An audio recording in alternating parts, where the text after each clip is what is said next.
차량용 반도체 공급난으로 미국 포드, 독일 폭스바겐, 일본 토요타 등 글로벌 주요 자동차 업체들이 줄줄이 생산 차질을 빚고 있는데요.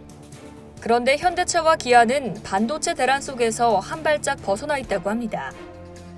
현대차와 기아가 상대적으로 안정적인 부품 수급 여건을 이어가는 비결을 두고 1년 전 와이어링 하니스 사태가 예방주사가 됐다는 분석이 나오고 있습니다. 미국이나 일본 자동차 업체들과 달리 차량용 반도체를 거의 전량 수입에 의존하는 현대차 그룹의 대책은 무엇일까요? 차량용 반도체 공급 대란은 지난해 코로나19 사태 이후 고꾸라졌다가 바닥을 치고 올라가는 자동차 시장 회복세를 발목 잡는 초대형 악재로 꼽힙니다. 시장조사 업체 옴디아는 이달 3일 전망보고서에서 차량용 반도체 공급 부족으로 올 1분기 전 세계 완성차 업계의 생산 차질 대수가 67만 2천 대에 달할 것이라는 예상을 내놓은 지 보름 만인 지난 17일 전망치를 100만 대로 수정했습니다. 액수로는 325억 달러, 한화로 약 35조 9천억 원 규모입니다. 폭스바겐은 이미 1분기에만 중국 5만 대를 포함해 총 10만 대 감산을 예고했습니다. 아우디에서는 1분기 만여 명 휴직 얘기가 나옵니다. 일본 토요타와 마쓰다도 생산량 조절에 나섰습니다. GM은 북미 지역 3개 공장의 감산 조치를 오는 3월 중순까지 연장한 데 이어 한국 부평 2공장의 생산량도 줄였습니다.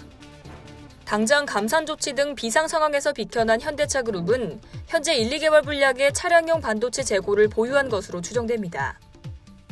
현대차 그룹은 지난해 코로나19 사태 발발 직후 중국산 차량용 전선인 와이어링 하니스 부족 사태로 홍역을 앓으면서 부품 수급 전반을 긴급 점검, 지난해 초부터 NXP, 인피니언 등 글로벌 반도체 제조사로부터 물량을 확보하는 데 공을 들였습니다. 지난해 와이어링 하니스 사태가 야기됐다는 얘긴데요. 당시 일본 토요타는 10년가량 유지해온 개방형 조달 구조를 바탕으로 동남아 등으로 공급선을 대체하면서 가동 중단 사태를 빨리 마무리한 반면 전속거래 관행을 벗어나지 못했던 현대차는 타격이 컸습니다. 좀 더 거슬러 올라가면 2019년 7월 일본 정부의 반도체 소재 수출 규제 당시 국내 반도체 디스플레이 업계의 학습 효과도 반영됐다는 분석이 나옵니다.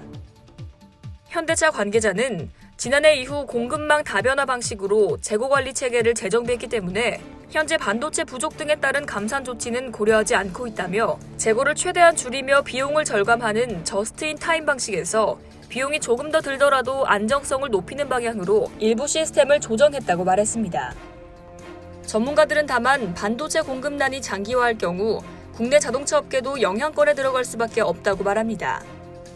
이항구 한국자동차연구원 연구위원은 일본이나 독일 완성차 업체들은 자체 반도체 생산 능력을 갖췄지만 한국은 글로벌 제품을 거의 전량 수입해 쓰기 때문에 우려가 크다며 당장 다음 달부터 국내 완성차 업계 전반으로 반도체 공급 부족 여파가 확산될 수 있다고 말했습니다.